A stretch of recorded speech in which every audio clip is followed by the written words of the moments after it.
Hi everyone, it's Dawn Fisher, Morning Glory Needleworks. Welcome to FlossTube number 20. Can you believe it? We're getting close to the end of the year here.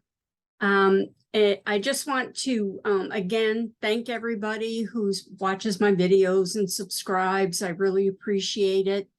Always remember that links are listed in the description below it. It'll be like in the comments section or something. So I'm going to talk about a couple of different things going on, or websites anyway. So I'm providing links to those so you can go down so you can easily find what I'm talking about. And also, don't forget that I break my videos into chapters. I think this video has 4 chapters. It'll be the intro and then 3 of the things I'm going to talk about. And you can just, next to the name of the chapter, there'll be a timestamp and you can just jump right to that section if you only want to hear about the perforated paper items that I'm going to be talking about. You can jump right to that section. And of course, as always, all the links are listed in the description. I have links to my Etsy shop, my Instagram. Please follow me on Instagram, the Stitch of the Month Facebook group. Again, please join that. You get all the files related to Stitch of the Month. I have a Morning Glory Needleworks Facebook page, so please join that. I also have Buy Me a Coffee, which you can donate money and buy a link and other things. So please be sure to check all that out. And just as a reminder, I know I talk about a lot of different products and items and groups. I don't get paid for any of that. I don't get paid by Facebook. I don't get compensated in any way. I'm just doing this and telling you about these products because I enjoy them. And I want to make sure you know where to find them, or you just something wonderful that you may want to try and use. I hope you like them as much as I do. So it's the 15th of October in 2022. And so let's get started. So first, life update. Yes, life has been going on. Actually, it's been fairly calm. A lot of doctor appointments, things, stuff like that going on. But we are working on a few things around the house. And by the next FlossTube, I hope to have a new air conditioner in my office / stitching room. I'm going to install it myself. This should be interesting. Jeffrey's going to supervise and I'm sure give me pointers and help out.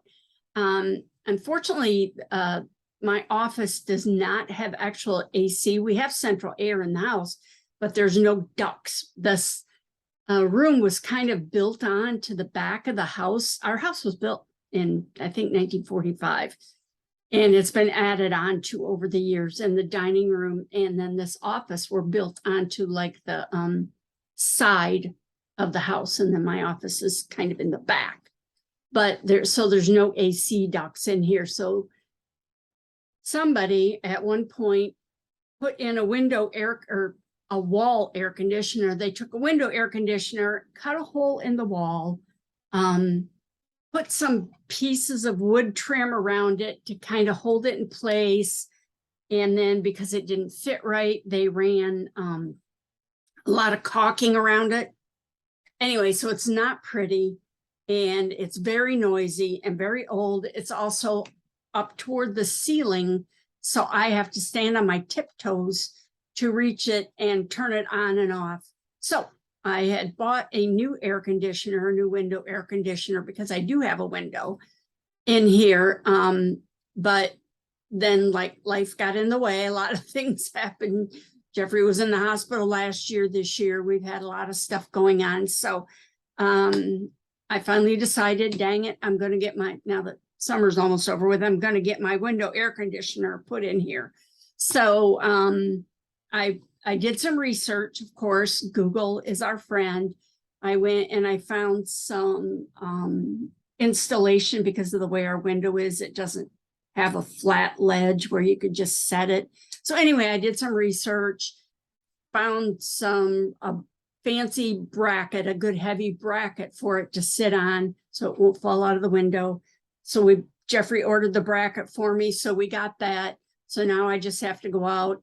I'm going to do it from outside and install the bracket and all that fun stuff and put the air conditioner on the bracket and set it there. And hopefully I will have a nice quiet air conditioner before the next FlossTube, and I maybe can actually run it. Of course, now we're in Florida, so it's still going to be like 85 today, but it's a little bit cooler. Luckily, this half of the house is shaded. There's a big tree, but still it gets pretty warm back here without any air conditioning.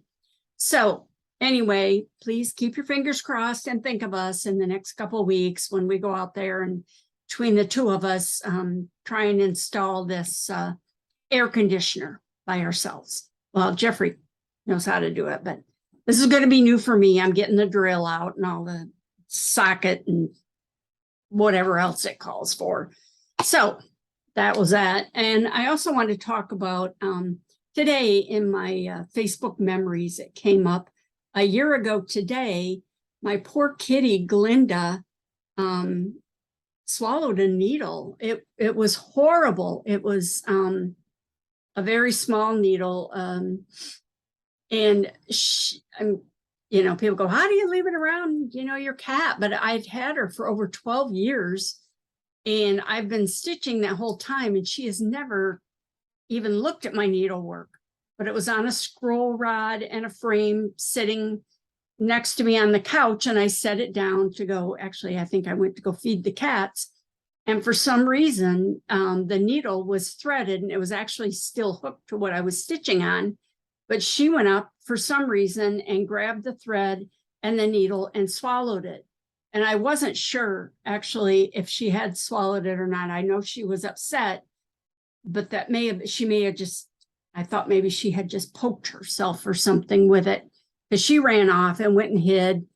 She's kind of a strange little kitty anyway, but she usually doesn't turn down food.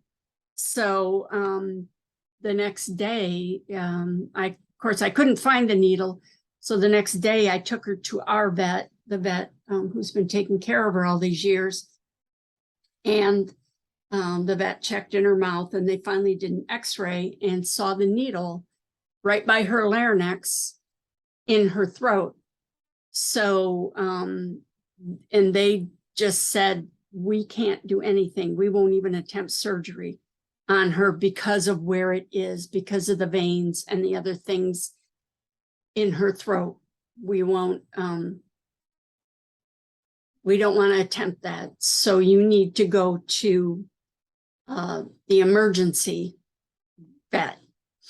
So they sent the x-rays over to Blue Pearl, I think it is, the emergency vet. And of course, at that time, COVID was still pretty strong and they were not letting people in. So they came out and got her and I couldn't even go in there with her. They called me a bunch of times, but I was there for hours sitting in my car. And they took her in and the vet was afraid he wasn't going to be able to get it out. He called and talked to me. He said if he couldn't get it, I was going to have to take her somewhere else. And my biggest fear was it was going to cost thousands and thousands of dollars, which I don't have. And I was really afraid I was going to lose her because obviously she wouldn't eat. But the vet was wonderful. And somehow he got in there. He may have had a scope. I'm thinking he used a magnet, maybe a cow magnet or some kind of something with a magnet on it. But he went in there and got the needle out. And he said, actually, the eye of the needle had actually broken off and he got both pieces. But anyway, she was fine by the next day. I brought her home and it only cost me about half of what they had originally quoted me. So it was still a lot of money, but it was worth it. I brought her home. And like I said, by the next day, she was pretty much back to normal and eating again. But all I can say is please, please, please, if you have pets, cover your work. Don't leave it laying around, even if they've never touched it before. I see pictures on Facebook of people with their cats playing with their threads or with their face up in their needlework. And it just drives me crazy because of what I went through with my sweet little Glinda. So that's my warning for today. Please be careful with needles and scissors, anything else that your pets can get into. So now I have some fun news. So somebody in a Facebook stitching group I belong to, they posted about the Jingle Ball, which I had not heard of, but they mentioned it. And of course, I'm always interested in stitching events, especially when they're virtual, so I don't have to travel. So I checked it out right away, and it sounds like a wonderful, fun time. And it's only $10 to sign up. So I immediately signed up. And the event, it's a 2-day event. It takes place on December 5th and 6th. And there's like a meet and greet. There's actually 12 different designers involved. And some of them are offering classes. There's going to be a meet and greet. So you get to meet them and talk to them. I'm not sure how interactive that's going to be, but they said you'll be able to ask questions and things. So I'm assuming there'll be a Zoom or something where you can talk to them. And there's also other fun perks, like there's going to be exclusive patterns from each of the 12 designers that are taking part in the event. And everybody gets one of the free patterns or one of these exclusive. It's a Christmas event, so I'd say they're probably Christmas designs. They're also going to have special items for sale, which sounds really dangerous. They're going to have sale rooms, items that are not available other than during the Jingle Ball. So I'm really excited, but I may have to have Jeffrey hide my charge card, although I do have PayPal. Anyway, and then, like I said, there's going to be some classes and lectures and things. There's not a lot of them, and I know some of them are already sold out. I was lucky enough, I got into 2 of them. They're presented by Erica Michaels Needlework Designs, one of the designers, and one is a sampler lecture, which of course I will love. And the other is how to make berries. You know, the strawberries. Erica Michaels is well known for their different little strawberry things you can make that look like large strawberry emeries, I guess is how I would describe them. So there's a class on how to make those, which you don't even have to stitch anything. There's no kit. She's just going to talk about how you make them. So I was pretty interested in that. And then there's also going to be virtual tables where you can sit and talk to other stitchers, show off what you're working on, that kind of stuff. If you haven't been to a virtual retreat, they're kind of fun. They're different. And I've met a lot of people through those. And that's actually how I met the stitching group I'm in. I met them on a virtual retreat with their symposium, maybe it was called, with Sassy Jacks. So anyway, I did provide a link to the Jingle Ball. It's really cool. It's in the comments section again below. There's a fun video, so watch the video of, I can't remember her name, I'm sorry, and from Lindy's Stitches, I believe. And, but anyway, there's a link. Let me know if you sign up. Be sure to let me know in the comments. And then maybe I'll see you in one of the rooms. Well, we've all done it, made a major mistake in our needlework planning. And if you haven't done it yet, you probably will, because that's what happens. So I decided to come up with a teaching piece to go along with the Sari outfill sampler that I've talked about in some of my other FlossTube videos. But I severely miscalculated the size of the project. And I guess I was in a big hurry. I wanted to get started on it. Plus, I was listening to a webinar while I was figuring out what I needed and working on it and printing it out and all that. So I wasn't really concentrating on what I was doing, which is not a good thing when you're cutting a piece of linen. And as with the original Sari Outfeel sampler, most of the sampler is going to be stitched over 3 threads, and a section of it will be stitched over 4. I'm going to use it as a teaching piece to go along with the sampler. So I'm stitching the teaching piece on 40 count linen instead of the 46 count linen that Sari stitched on, just to make it a little bigger and easier to use. After I charted it and figured out what it was going to be and looked at the number of stitches for the width and the height, or the number of squares in the chart, I should say, I calculated it would be, or the program I use actually calculated it would be 3 inches wide and 9 inches long, which sounded kind of small, but I was busy. You know, unfortunately, I forgot that actually, yes, it's 40 count linen, which would normally be 20 stitches to the inch, but I'm stitching over 3. Yes. So instead of it being 20 stitches per inch, it's 13.3 stitches per inch. So instead of the sampler being 3 by 9, it's actually going to be about 4 3/4 inches by 14 inches long. That's a big difference when you're cutting fabric, especially when it's something that small. And because I'm conservative, I only left 2 inches on each side too.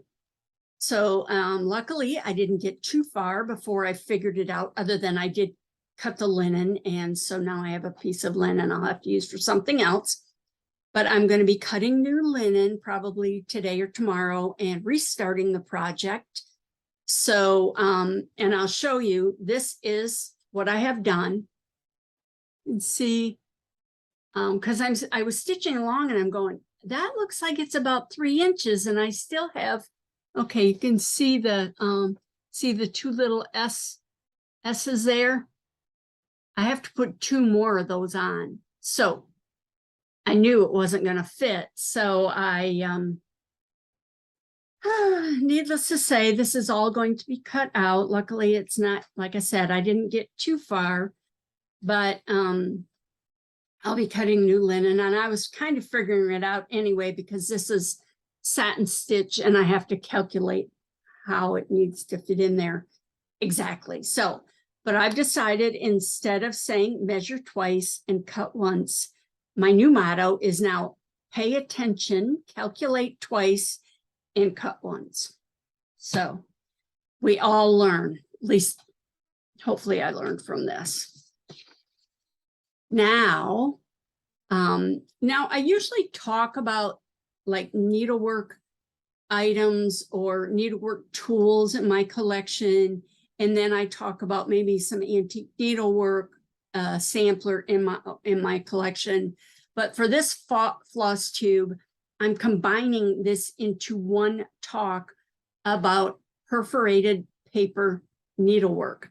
And I will tell you, most of the information I found on perforated paper needlework was on Claudia Dutcher Kistler's website. And she has an area called A Collector's History of Perforated Paper Needlework. It's amazing. She has so much information. I can't give you all of it. I mean, it's on her website, but I pulled out a few little goodies and information, some of which I didn't know either. So I did provide a link to her website, and I really highly recommend you go to her website if you're interested in the perforated paper and the mottos and the bookmarks and other things that I'm showing you that are in my collection. She has so much information. So please go to her website and look at it. I know I'm going to go back and read some more and study it and take notes. So, but the first thing I want to talk about is perforated paper bookmarks. So these were most popular between 1860 and 1900 in the Victorian era. So perforated paper is also called punched paper, punched cardboard, and it's a very heavyweight paper with evenly spaced holes punched into it. So, and the sizes of the paper available were as large as 8 to 10 holes per inch, which would have been very big, or as fine as 20 to 24 holes per inch, which is very fine. But most of it was about 14 to 16 holes per inch, kind of like our linen is mostly around 28 to 32. Of course, there are a lot of smaller counts, larger counts, however you want to say it. But the variety was about 14 to 16. So, and the bookmark patterns were offered in ladies' magazines beginning in the 1850s. So first, I'm going to talk about bookmarks.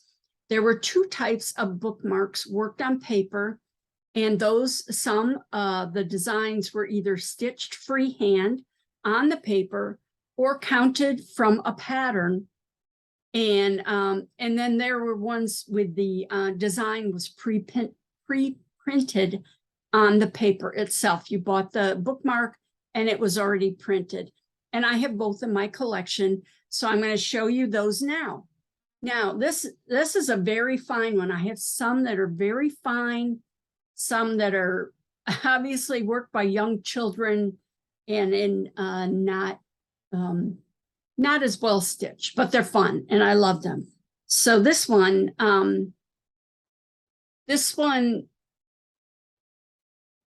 anyway, this says no cross, no crown. So this is obviously probably for a Bible.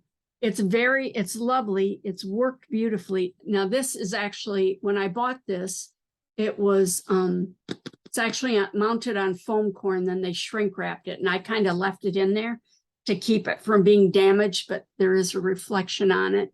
But it's beautifully stitched. Now this one, and all the ones I'm going to be showing you first, if you look closely, I don't think you can see it here, but this was pre-printed on this paper. So they just took, the pattern was pre-printed and then they just stitched over it. So the next one, which is not backed and not as carefully stitched, this one is, oh, let me see if I can find something to put behind it. It says love one another. Oops, I'm trying to get it so you can see it better. It's pretty worn. It's in bad shape, but this one was actually also stamped on the paper. So you can kind of see, it's hard to see, but this one's worked in wool. This one is worked in floss, probably silk. This one is much rougher. You can see the back here. And this one is worked in wool threads. And it says love one another. Very pretty. This one is in pretty rough shape. Again, this is not packaged. This, it says the Lord will provide. And they were often backed with a piece of ribbon. You can see the ribbon. You can also see how the paper has cracked and bent. And it's mounted on a beautiful silk ribbon. It was just tacked down. You can see the stitches there where it was tacked down to the ribbon. But it's in rough shape. I keep these in my cabinet and they're kind of laying there. This one, I love this one. It's so pretty. This one again was printed on the paper. It's stitched with a fine wool thread. It actually says, to my darling, something behind it here, there. It says, to my darling. They're much prettier than they look on the, I hope it looks pretty when you see it, but it's very pretty with the like filigree and the fancy designs. A girl may have made that for her boyfriend or somebody. And this is another beautifully done one. This one's done with silk threads on a very fine perforated paper. Again, it's mounted on the foam core board. And it says, "Thy kingdom come." I'm trying to get it without the reflection, but it's very pretty. The colors are beautiful. It has almost like the sheen on the threads is beautiful. These almost look like they're silvered. They're not, but very pretty. But it was printed on the paper, and they just stitched over it. Here's another one. This one's very nice.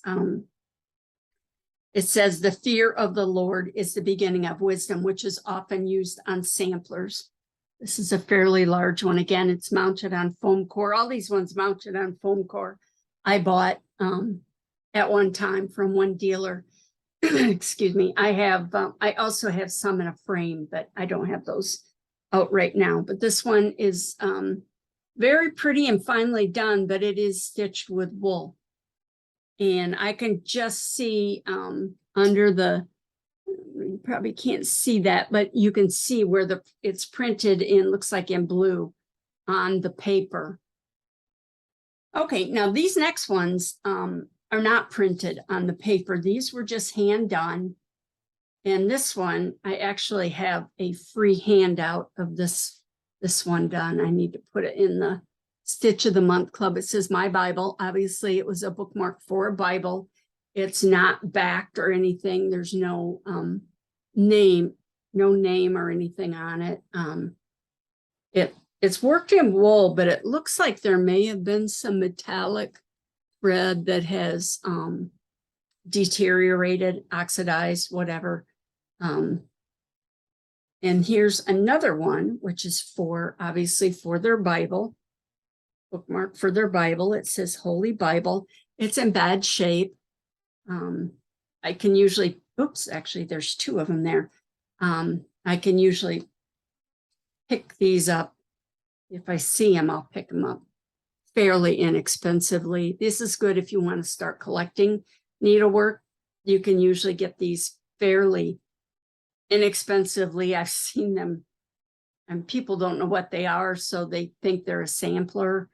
And they ask hundreds of dollars for them. Like, yeah, no.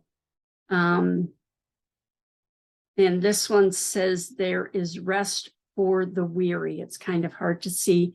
But again, this one is not backed.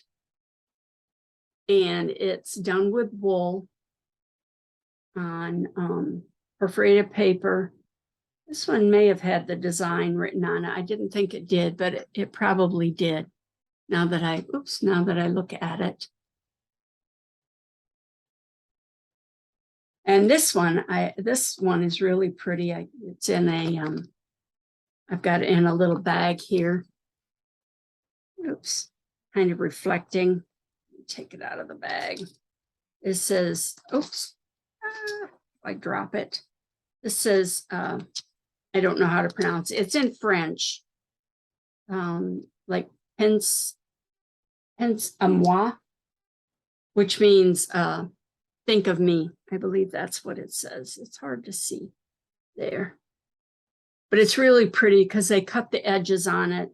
This one was done in silk. This is also very, very fine. You can see the back. The back is not perfect. Don't worry about your back so much, but it's a really pretty, sweet little bookmark. And this one, I actually have this one charted also as a free design. I'll have to, like I said, I'll post it on the Facebook group, the Stitch of the Month. So don't forget to join Stitch of the Month so you can get copies of this. Trying to get it back in the plastic so I don't damage it. That one's actually pretty sturdy and pretty good shape. Now we have some kind of fun ones. These were probably done by young kids, or they're not real fancy. This one's kind of fun. It's actually pretty nice. It's a little, I'm not sure what it would be for. Maybe to hold packets of needles. I'm not sure, or cards, calling cards maybe. It has a J on it. And the perforated paper is actually a little metallic. You really can't see it there. You can almost see a little bit of sheen to it. And she's got like a buttonhole stitch around the edge. zigzag buttonhole or a, I don't know which, long and short buttonhole stitch around the edge. And the letter J. And this one, I love this one. I don't know what it's supposed to be, but I had to have it. And I don't know if this is somebody's name or their initials, URA, but I love the billy goat. And again, this is perforated paper. It's stitched with a fine wool, has a beautiful satin edge on it, zigzag satin edge with little cross stitches. Again, here's the back of it. See the back of it. But I just thought it was so cute. I don't even remember where I got it, but hard telling. A lot of these I've had for years and years and years. Now this next one is really unusual. I'd say this is probably freehand. It's in a piece of cardboard here and in a bag. I have not removed it because, as you're going to see, it's very fragile. But I love this. I think probably, I don't know when it was done, maybe a young child. It's their handprint. They probably traced around their hand and then stitched it and cut it out. And the name is Wesley Knowles. No, I think it's Knowles. Something like that. And in 1877. So it was probably a boy, I would say. But I just love this one, but I do not take it out of here. The only way I would take it out of here is if I was going to have it conservatively mounted, so to prevent it from being damaged any further. And then also one more thing of this is not a bookmark. I'm not even sure what it is. It's decorative, but it's beautiful. And it is, these are pieces maybe cut out from a card or something, or it may have been a kit they purchased, but these are obviously printed flowers. And of course I bought it because of the morning glory, because I love morning glories. But you can see it has a zigzag edge on it, a little fancy, and then it actually, this is perforated paper also. It's hard to see there. And it's backed with cardboard. You see they stitched it to the cardboard here. And it's kind of gotten flat over the years. But I believe it was supposed to, this is also backed, but it was supposed to maybe hang on the wall. Yes, it has a little hook here, which is actually buttonhole stitch, detached buttonhole loop there with this beautiful bow. Looks like it's gotten eaten up a little bit, but it's so pretty. I don't even, like I said, I don't remember where I got it or what I paid for it, but it was so pretty. So those are all of, well, I probably have more, but those are some of my bookmarks, because I buy them where I can, because I just, especially if I can find them fairly inexpensively. So next I want to talk about the mottos. The original motto text, I don't know if you've seen that, or I'll show you. So I have a couple, so I'm going to show them to you, but they're long and wide stitched, and then they hung on the wall. And the original motto texts were taken from different sources. Same with your the bookmarks. They're taken from scripture, sentiments taken from the Bible, a phrase, a poem, a popular saying, a song, something like that. And they were supposed to be seen daily, like a daily motto, intended to remind you to not take your life for granted as part of their daily routine. So for the mottos, you could actually buy the paper in the standard size of 8.5 by 21. And the paper was originally available in black or in white, and was often purchased with a design printed right on the paper. And later other colors were available, including a metallic silver finish, which probably, maybe this was a scrap from one of those. You can see kind of a shiny silver finish on that one. And then also occasionally they lined the back of it with a foil or a metallic backing to make it look more rich or more expensive. So these are a couple of mine, and you can see they've been damaged, or they've been water damaged, but these are in the original frames and printed. This one says, "Kind words can never die." And I don't know, there you can see it, but you can see there's a lot of water damage on this side. That's pretty common. And this is a beautiful frame. See the frame? I love the frame, and it's backed with wood. And this is the original frame it came in. This one almost looks like it might be a little metallic, but it's kind of a tan color, and it was stitched again with a fine wool. I don't know if you can see, but you might be able to see around the letters how this was actually printed on here, and they just stitched over it. But that's one of them. Now this next one's a little fancier, shall we say. It has a lot more to it. This is probably a later one. It's also stitched in wool. It's in the original frame. You can see it's backed with wood. This one is actually much fancier. I bought it because of the Morning Glories, of course. And this one says the usual Home Sweet Home. And you can see the house on there, the Morning Glories. This is more like a Berlin work, I would say, you know, with the wool. And you can also see how the it's darker here in the center, kind of fades out. So this was probably painted like this. The paper came with this design on here, and then you just stitched, because if you can't see it, but around some of the letters, what they probably did is laid an outline over this and then maybe sprayed it with paint. You can see how it's darker here and then gets lighter. So it's like it's stenciled.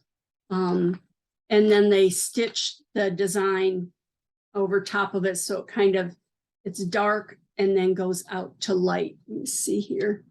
Oh, it's kind of darker grayish here and goes out to light. This one is also, you cannot see it, but it has a foil backing behind it. If you could see it in person and look in the holes, you'd be able to see the foil backing behind the perforated paper. And of course they're behind glass because they're delicate. So those are my two motto samplers I have, or perforated paper ones that I have.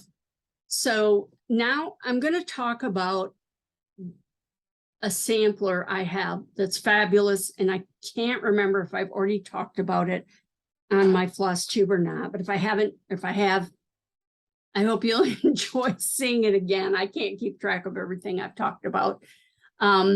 So I'm going to show you the sampler, and then I'm going to go to PowerPoint so you can see it better, and I can show some of it up close, and then I can talk about the girl that stitched it, the woman actually that stitched it. So this is a very large sampler, and it's heavy. And again, see, here's the back. Oh, okay. So you can see how huge this is, but this is one sheet of perforated paper. Oh, it's backed with cardboard. I probably should do something about that. But this is there we go, a family record sampler, and it's very heavy. So I will show you. I don't want to drop it because it's also under glass, of course.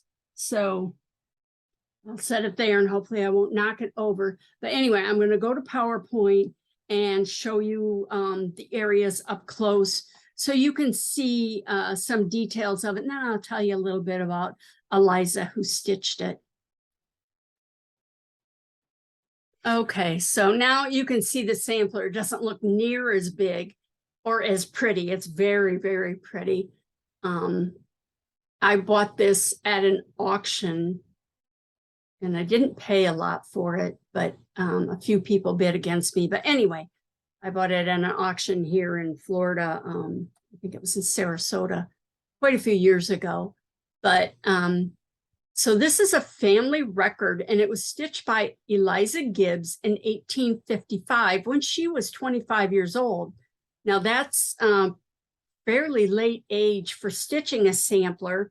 And this was actually stitched on 18 count perforated paper using cotton threads, and she does have some metallics in there. It's quite large, and the stitched area is about 20 inches wide and 17 inches high.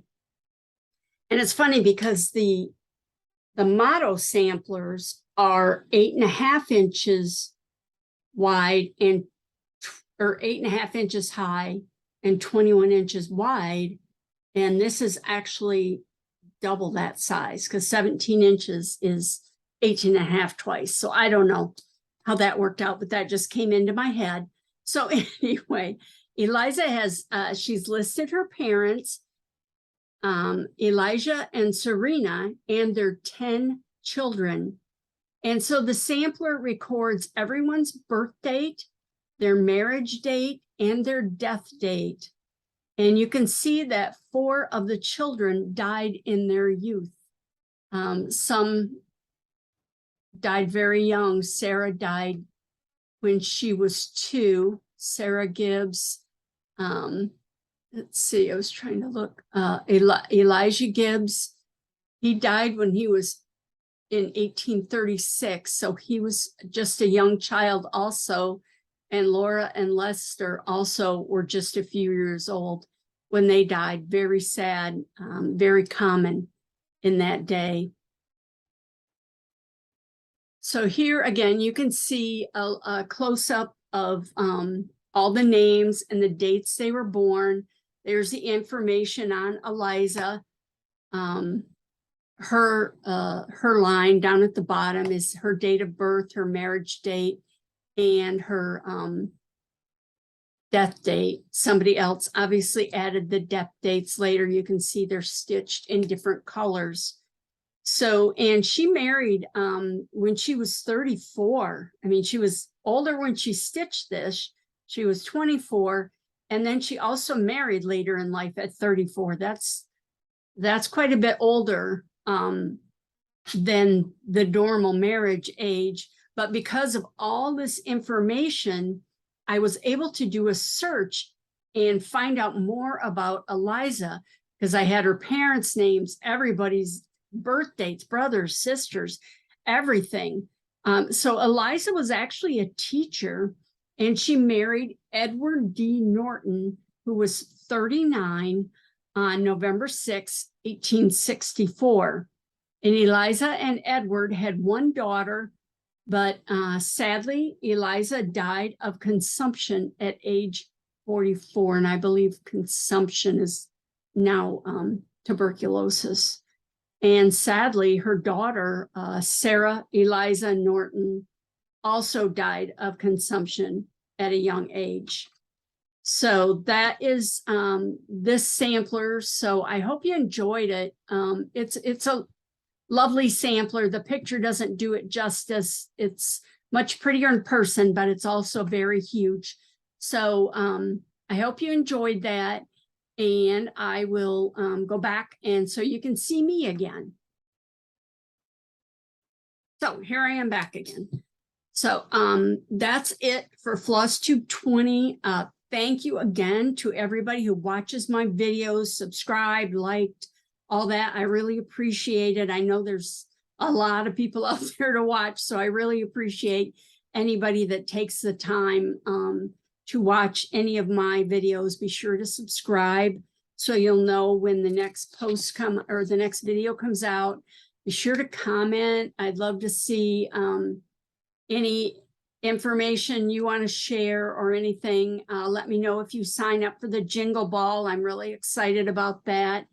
I do have some other retreats coming up. I have one that I'm going to in November, and that one's in Port St. Lucie, Florida, and then the other one is in Brandon, Florida in December. So those are 2 other fairly local retreats I'm going to. So be sure to share anything in the Stitch of the Month Facebook group. And let me know what stitches you want to learn. I've got a couple weeks here, so I have to figure out my next stitch. You never know. And then any other antique sewing items that you want to see or that you have, and we can look at. I almost went with something else, but then I saw these bookmarks and I need to talk about those. So again, all the links are posted below. And thank you again. And I will see you on the 1st of November. I guess it is. Time's getting away from me. But thank you again, and I will see you next month.